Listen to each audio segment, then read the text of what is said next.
Agora a gente tem uma conversa importante com o professor de Relações Internacionais da FAAP e da FGV, Vinícius Vieira. Professor, boa tarde. Sempre um prazer ter o senhor aqui na CNN Brasil conosco. Bom, começo essa nossa entrevista te perguntando sobre cessar-fogo, porque o Michel Gavendo nos trouxe, né? Olha, por enquanto, o trabalho da diplomacia não tem gerado efeito prático nesse conflito. Na sua avaliação, o quão distante está um cessar-fogo?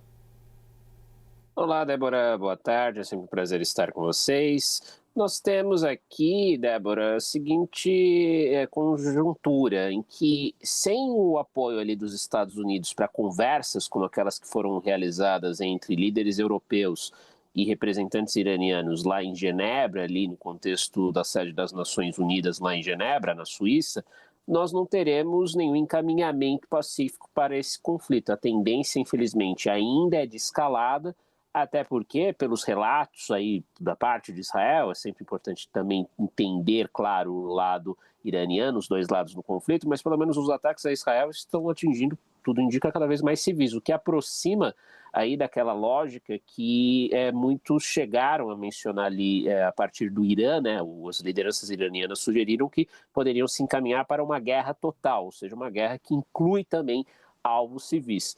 Então, nesse contexto, Débora, nós temos, infelizmente, as partes cada vez mais distantes, o que pode aí indicar uma entrada dos Estados Unidos aí nos próximos 15 dias, como já anunciado por Donald Trump, o que agravaria ainda mais o conflito, podendo fazer com que ele envolvesse outros países além de Irã e Israel, e, claro, não apenas países do Oriente Médio, mas também outras nações do mundo, além dos Estados Unidos, nesse cenário que parece ser aquele para o qual nós estamos nos encaminhando, caso, obviamente, não haja uma participação de Washington, do governo Trump, nessas conversas que foram iniciadas pelos europeus.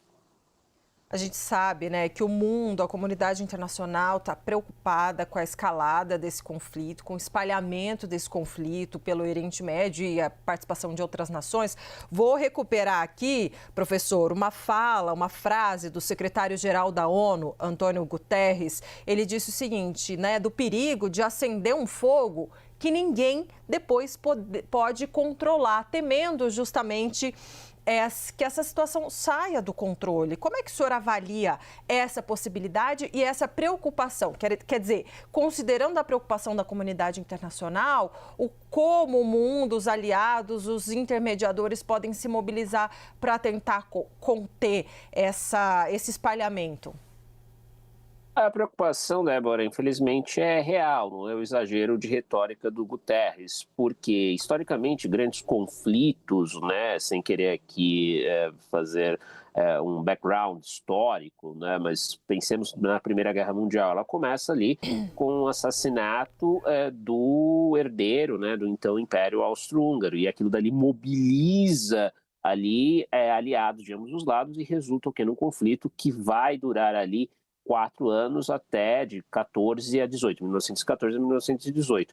Então, todos os líderes têm em mente esse histórico de conflitos que não necessariamente ocorreram, vamos dizer, de maneira planejada ou até tiveram início ali com base em poucos países, mas que depois acabaram por envolver outros atores em função dessa lógica aí, dessa metáfora que o secretário-geral bem colocou, de uma fagulha que se acende e depois é muito difícil de apagar.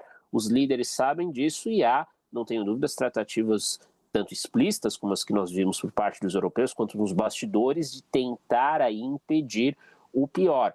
Só que é necessário oferecer para ambas as partes, Israel e Irã, garantias significativas. Do ponto de vista do Irã, o Irã parece não querer renunciar em hipótese alguma ao seu programa nuclear e quer um cessar-fogo imediato.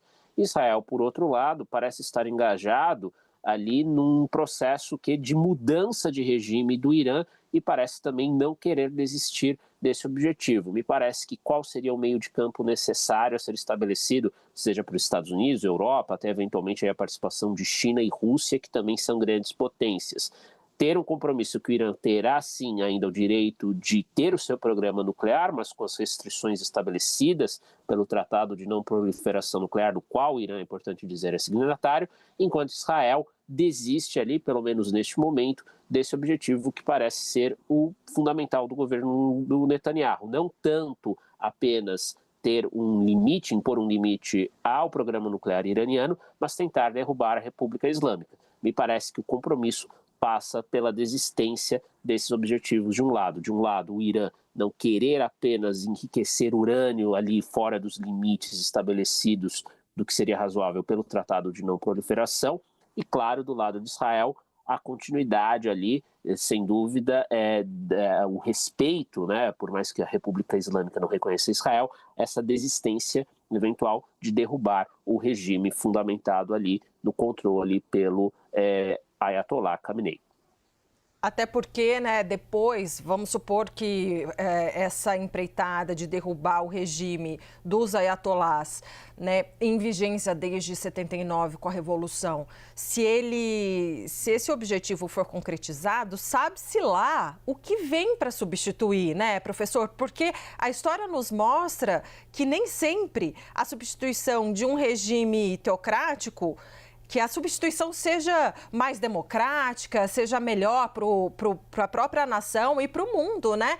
Quais exemplos o senhor poderia nos dar de algo que acabou sendo pior do que o que era vigente na época?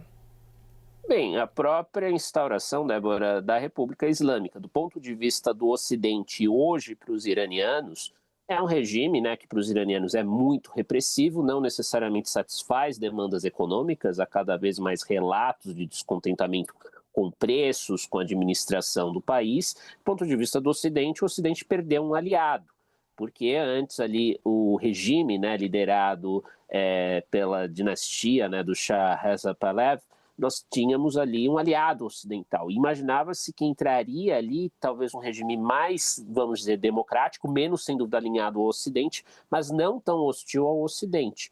Nós temos fora do Irã, né, no vizinho Iraque, uma demonstração em 2003, se não ali de perda de apoio por parte do Ocidente, pelo menos uma situação que é de instabilidade. E o que até hoje é o Iraque? Um país muito instável, que tem como bases ali hoje, menos do que alguns anos, de grupos terroristas, por exemplo, que trazem estabilidade regional e também para todo o sistema internacional. Lembrando que o Iraque também tem uma situação análoga, porque qual foi a justificativa para derrubar Saddam Hussein? Que sim, era um ditador sanguinário, enfim, um pária ali na comunidade internacional, Débora. Mas o que aconteceu? Não tinham armas químicas no Iraque, ali, não tinha armas químicas no Iraque, tal como argumentava ali a inteligência americana, diferentemente do que argumentavam na época, não tinham armas químicas. Da mesma maneira, o Irã tem sim níveis elevados de enriquecimento de urânio, mas a própria Agência Internacional de Energia Atômica, quem cabe monitorar as atividades nucleares dos países signatários do Tratado de Não Proliferação, eles são muito explícitos em dizer, olha, não tem nenhuma evidência de que haja ali ogivas nucleares. Há um enriquecimento elevado de urânio, que pode, sem dúvida, levar ali a produção de armas nucleares, mas nesse momento não há nenhuma evidência que o Irã tenha essas armas.